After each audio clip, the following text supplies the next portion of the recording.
घर के अंदर गए। अब राजा कहते हैं कि अहो भाग्य मेरे कि आज मेरे घर पे संत आए। संत आते हैं, उनके चरण धोते हैं, भोजन लगाते हैं।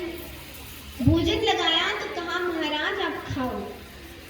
तो यहाँ पे कृष्ण और अर्जुन कहते हैं कि हम तो नहीं खाएंगे, पहले आप हमारे शेर को खिलाइए, उसके पश्चात मैं कुछ खाऊंगा।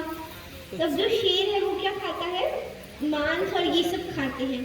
तो कहा कि अब शेर का खाना कहाँ से लाए? तो उस समय कृष्ण जी कहते हैं कि जो शेर का मांस आप जहाँ से भी लाए वो प्रजा का नहीं होना चाहिए और कोई जानवर की हत्या नहीं होनी चाहिए। तो वे कहते हैं आप चिंता मत करिए, मैं खुद के शरीर से ही आपको वह दे दूंगा। तो भगवान कृष्ण उसके लिए भी मना करते हैं। वे कहते हैं कि मेरा जो शेर है वो जरा बूढ़ा हो गया, आप तो यंग है, आपका मांस इतना कोमल नहीं होगा, तो इसलिए हमें कोई एक बालक का चाहिए। फिर वे कहते हैं कि अरे हमने सुना कि तुम्हारे घर पर तुम्हारा पुत्र है, क्या नाम है उसका? ताम्रध्वज। ताम्रध्वज का मांस हमें चलेगा। अब ये बात राजा ने सुनी तो राजा को पहले तो कई सालों की तपस्या के बाद पुत्र हुआ, पुत्र भी केवल 5 वर्ष का। अब उनको ये बात की चिंता नहीं थी कि मैं कैसे करूंगा, पर ये बात की चिंता थी कि मैं इनकी माता को समझाऊं कैसे। पर तो भी कैसे भी करके वो उनको समझाते हैं, ताम्रध्वज को लाते हैं।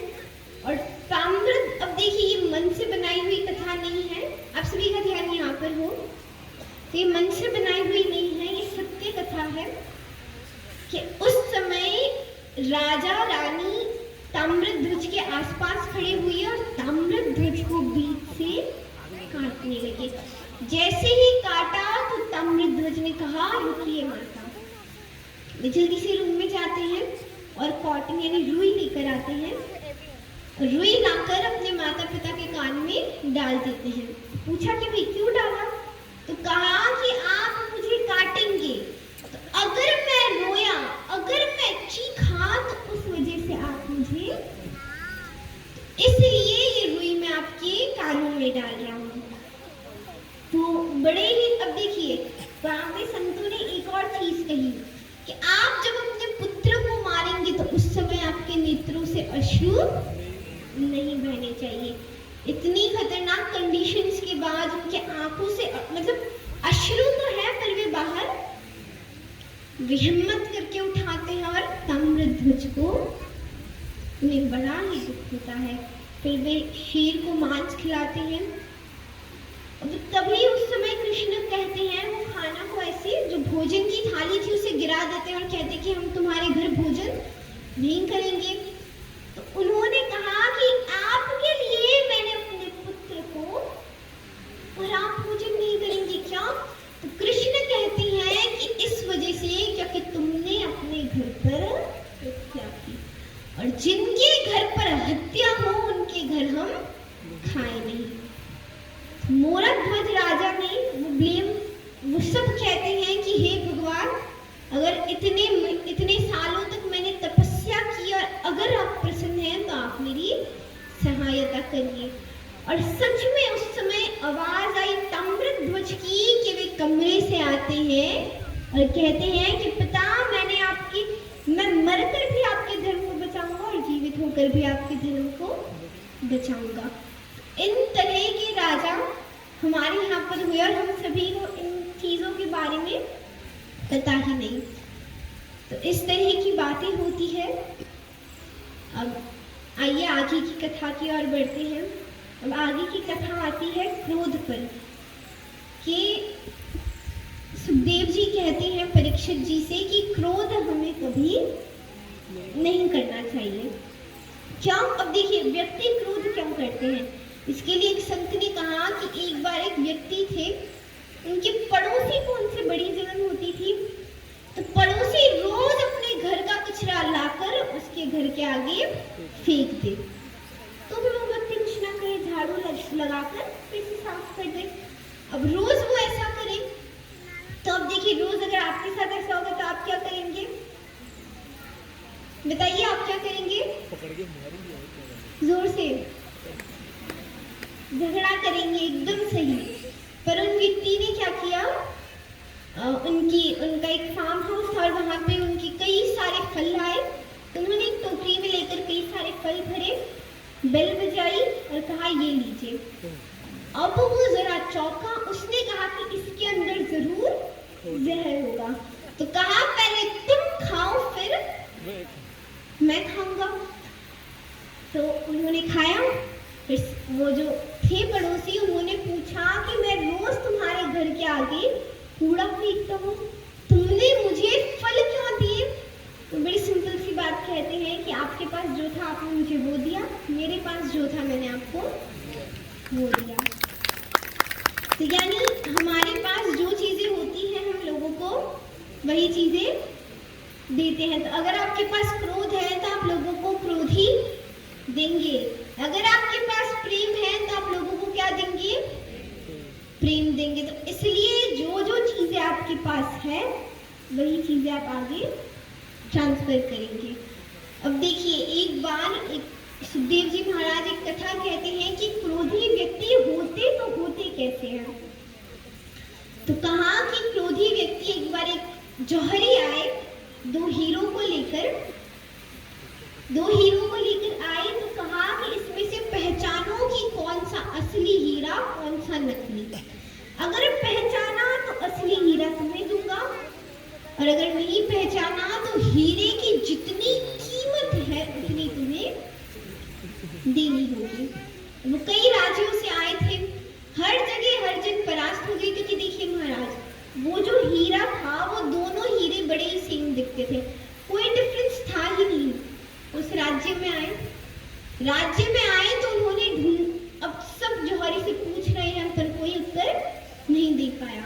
राजमहल आते हैं, तब वहां पर पीछे से अंधे व्यक्ति आते हैं और वे दोनों हीरो को उठाते हैं और एक सेकंड में कहते हैं कि ये हीरा असली, ये हीरा नकली। अब सब चौंक गए कि भाई इतने बड़े जौहरी नहीं पहचान सके और आपकी आंखें नहीं, आपने कैसे पहचाना?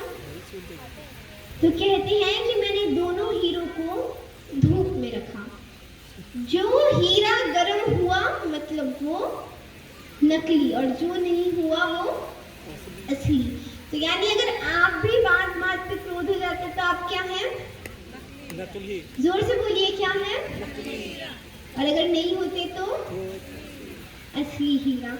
इसलिए बात बात पे क्रोध ना होए, छोटी छोटी बातों पे क्रोध होने से अच्छा है कि आप उन बातों को अच्छे से बैठकर सुलझाएं। अब यहाँ पर कई बातें होती हैं सुखदेव जी और परीक्षित जी की, कि वे कई भक्तों का दृष्टांत बताते हैं कि इन भक्त ने ऐसा किया, इन भक्त ने वैसा किया। तो अब देखिए महाराज, आप सभी के घर में कभी ना कभी कोई ना कोई मेहमान तो आए होंगे।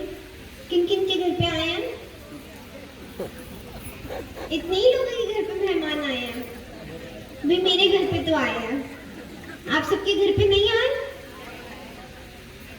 बड़ा ही अजीब है। तो जिन जिन के घर पर आए वो ध्यान से सुने, और जिन जिन के घर पर नहीं आए वो तो और ध्यान से सुने, क्योंकि प्रिपेयर रहिएगा कभी कोई आए तो।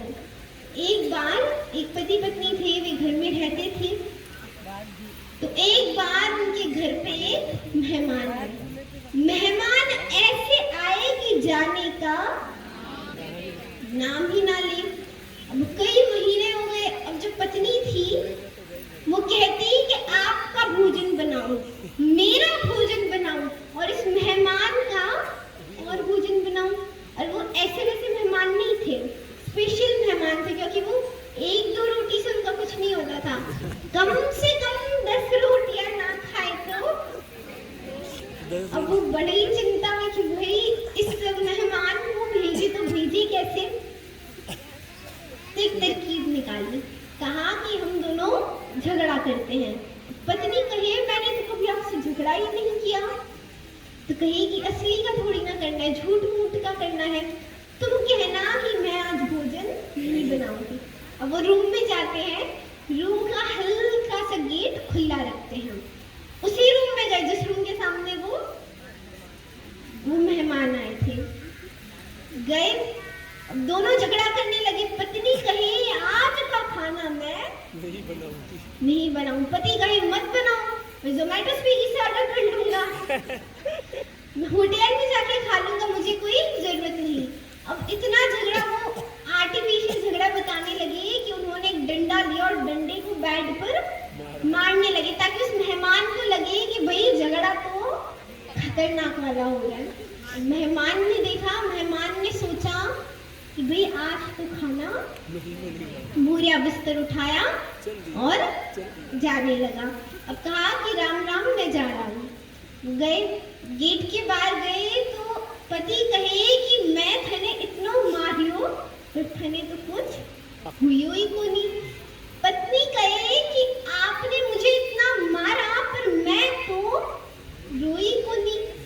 पति ने कहा कि मैंने आपको इतना मारा पर कुछ हुआ ही नहीं। पत्नी कहे कि आपने मुझे इतना मारा पर मैं तो रोई को नहीं। मेहमान आया, मेहमान ने कहा कि मैं भी रोई को नहीं। तो इसलिए कभी इस अवधि के जिन जिन्होंने हाथ नहीं उठाया था वो ध्यान